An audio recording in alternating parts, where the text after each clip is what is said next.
Je veux demeurer près de toi, être purifié dans ta présence.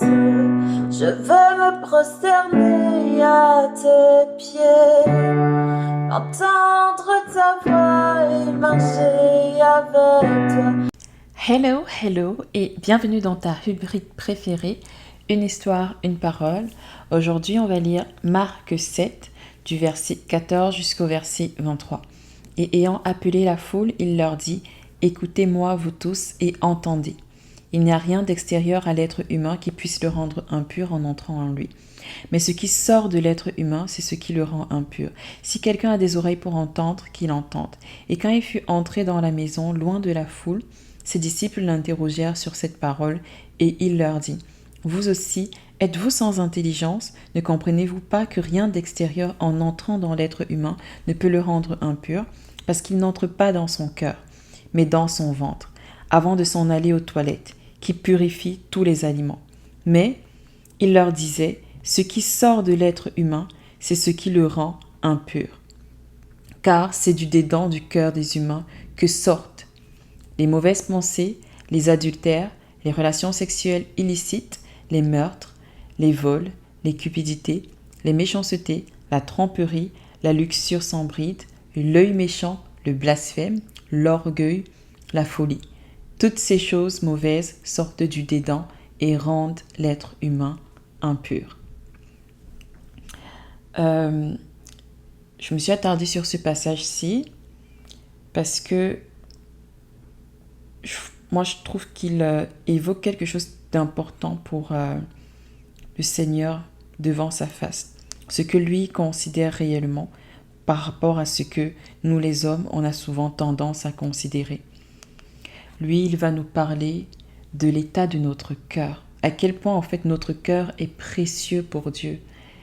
Et il a fait une petite liste des choses en fait qui rendent réellement un être humain impur.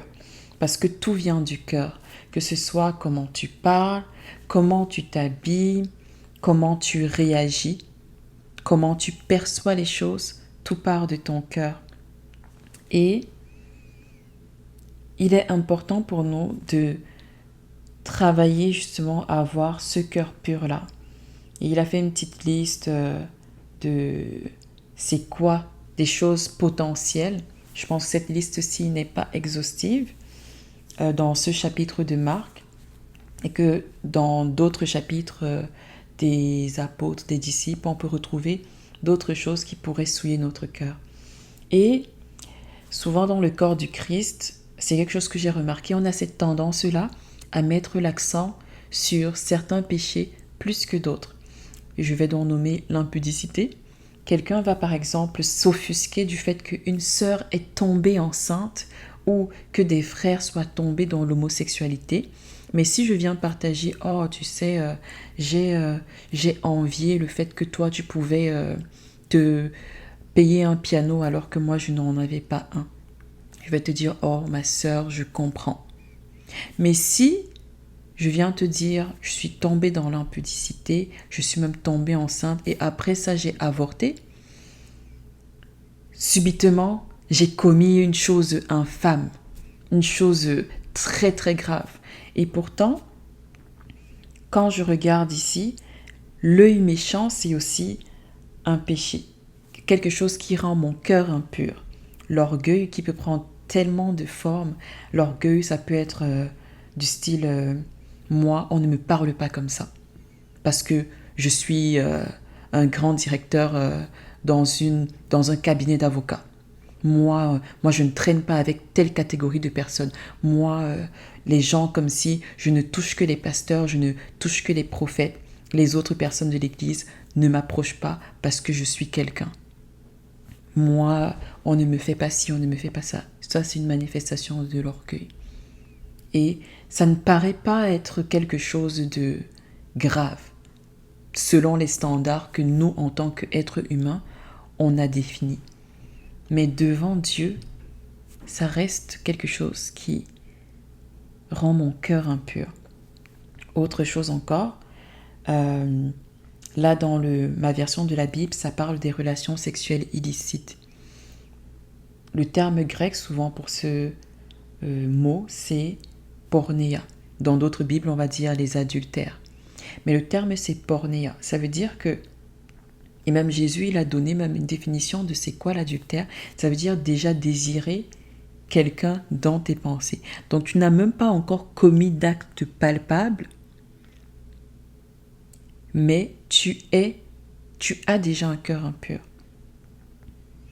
Donc je voulais nous inviter, moi y compris, à nous regarder nous-mêmes premièrement et ne pas faire une classification de l'impureté selon nos standards à nous, mais de regarder toujours c'est quoi les standards de Jésus, pas les standards de ton prédicateur que tu aimes tant écouter, de la prophétesse, mais c'est quoi les standards de Jésus.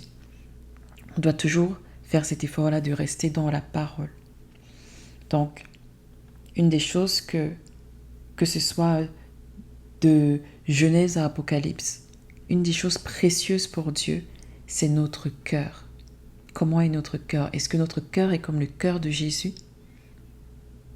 C'est la question que je te pose aujourd'hui. Est-ce que quand tu regardes ton cœur, tu vois que tu réagis par rapport à tes blessures d'abandon, de rejet, de trahison, d'humiliation, ou tu réagis par rapport au cœur du Père, qui est l'humilité, la compassion, la foi, la fidélité.